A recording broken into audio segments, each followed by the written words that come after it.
My mud pieces grew out of a series of chairs that I fabricated in a variety of different materials. The idea with that series was to take a generic or a basic chair form and translate it into different materials to see how those materials change the perception of the object itself. The first step in the process of making one of these mud chairs is choosing a design. And there's two criteria that I look for when I'm choosing the form.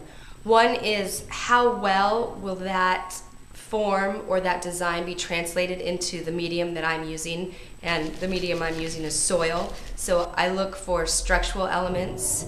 If something is too thin, it might possibly not be structural enough when I translate it into the soil.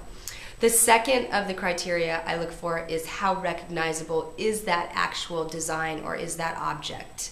I really go for designs or objects that are very recognizable. It's really important that I have an accurate drawing, because from this drawing I'm going to create a metal infrastructure or armature to hand build the mud around. So I'll get my full-scale drawings, preferably a top view, a front view, and at least a side view, and I'll pull measurements from that. I'll try to figure out the exact footprints. I'll try to figure out the exact dimension of elements, legs, crest rails, things like that, and I'll pull center lines from this full-scale drawing. We bend the rebar to match these center lines. The more accurate I weld the metal infrastructure, the easier it is to hand build the mud around it, the more accurate I get with the elements.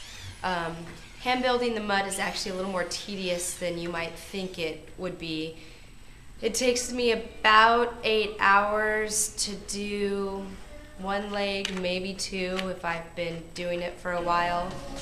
Hand build and just pack the mud around the rebar or around the diamond mesh, and I'll lay it on, but then I have to come back and actually shape it, and that's what takes a while.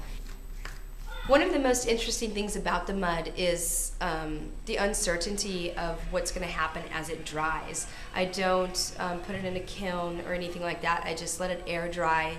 You can control how it dries by covering it with plastic, but typically I like to just let it be exposed to the elements and see how it changes over the 1 to 2 weeks when it cures naturally.